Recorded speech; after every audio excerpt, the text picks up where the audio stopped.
Hello hello, ഈ ബുൾഗേറിയൻ road trip ഇതുവരെ തീർന്നില്ലല്ലോ എന്ന് ആരും ചോദിച്ചില്ലെങ്കിലും ഞാൻ ഈ കഥ ഇവിടെ അവസാനിപ്പിക്കാന്ന് കരുതി കേട്ടോ. അപ്പോൾ നമ്മളിങ്ങനെ മലകളൊക്കെ താണ്ടി ഇങ്ങനെ ഡിമിട്രി ഡ്രൈവ് ചെയ്യുമ്പോൾ പെട്ടെന്നൊരു സഡൻ ബ്രേക്ക്. എന്താണെന്ന് കരുതി എല്ലാവരും എത്തി നോക്കുമ്പോൾ ദേ വരുന്നു ഫാല. ഇവനെയും കൂട്ടി നമ്മുടെ റോഡിന്റെ സെന്ററിൽ നിന്ന് കളിക്കായിരുന്നു കക്ഷി. ആഹാ, ഈ ആമക്കുട്ടിയെ കണ്ടിട്ട് എല്ലാവർക്കും സന്തോഷമായെങ്കിലും എനിക്ക് നല്ല പേടിയായിരുന്നു കേട്ടോ. ഇപ്പം ഗൺ ഷൂട്ടൊക്കെ മാറി ഇപ്പൊ എല്ലാവർക്കും എവനോടാണ് കളി.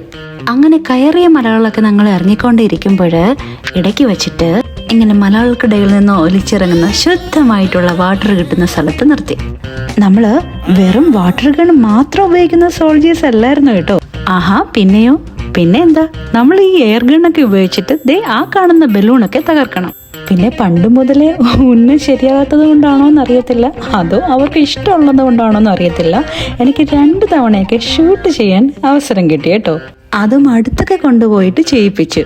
ഈ ജയിച്ചു വരുന്ന പോരാളിയെ കത്ത് ബുൾഗേറിയൻ ചോക്ലേറ്റ് ഉണ്ടായിരുന്നു കേട്ടോ. എന്തായാലും ഗെയിം ബുൾഗേറിയൻ ചോക്ലേറ്റിനേക്കാളും സ്വീറ്റ് ആയിരുന്നു. അപ്പം നമ്മുടെ ജയിച്ച അഗ്ഗിയും കിട്ടി ഒരു ചോക്ലേറ്റ്.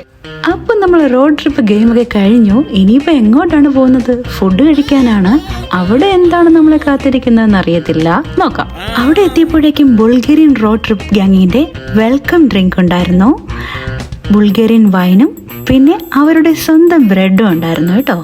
ഒരു വാം വെൽക്കമിങ് ആയിരുന്നു, ഒരു ഹോംലി ഫീലൊക്കെ ഉണ്ടായിരുന്നു അവിടെ. ഇവിടുത്തെ മെയിൻ അട്രാക്ഷൻ എന്ന് പറയുന്നത് എന്താണെന്നറിയാവോ? നമുക്ക് ഇവിടെ സ്വന്തമായിട്ട് ബുൾഗേറിയൻ സ്റ്റൈലിൽ ബാർബിക്യൂ ചെയ്യായിരുന്നു ഗെയ്സ്. അതായത് പോർക്ക് ബെല്ലീസും വെജീസും മാത്രമല്ല ബ്രെഡൊക്കെ വെച്ചിട്ട് നമുക്ക് സ്വന്തമായിട്ട് ഇങ്ങനെ ബാർബിക്യൂ ചെയ്തെടുത്തിട്ട് നമുക്ക് തന്നെ അത് കഴിക്കായിരുന്നു. കുട്ടികൾക്ക് മാത്രമല്ല മുതിർന്നവർക്കും ഒരുപോലെ എൻജോയ് ചെയ്യാൻ പറ്റി. അപ്പോഴേക്കും ഞാൻ ചെയ്തത് ഇങ്ങനെ റെഡി ആയിട്ടുണ്ടായിരുന്നു. ഇനിയിപ്പോൾ കഴിച്ചാൽ മതി. ഇതിൻ്റെ ഇടയിൽ ബുൾഗേറിയൻ ഗ്രൂപ്പ് ഡാൻസ് ഒക്കെ ഉണ്ടായിരുന്നു കേട്ടോ.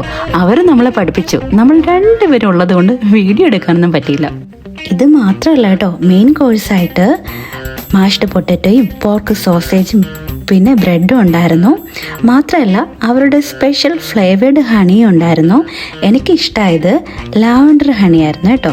അങ്ങനെ പലതരം രാജ്യത്തിൽ നിന്നുള്ളവർ ഒരുമിച്ച് ഒരേ വൈബോട് കൂടി 6 hours ഇവിടെ ഉണ്ടായിരുന്നെങ്കിലും പേരുകളൊന്നും ഓർമ്മയില്ലെങ്കിലും എല്ലാവരുടെയും മുഖത്ത് ഒരേപോലത്തെ സന്തോഷമായിരുന്നു കേട്ടോ.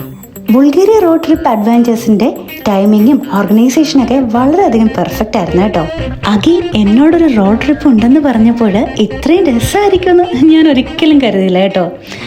അല്ലെങ്കിലും ചില യാത്രകൾ അങ്ങനെയാണല്ലോ, കാത്തിരിക്കാതെ കിട്ടുന്ന നിമിഷത്തിന് ഒരു പ്രത്യേക സുഖമാണല്ലോ.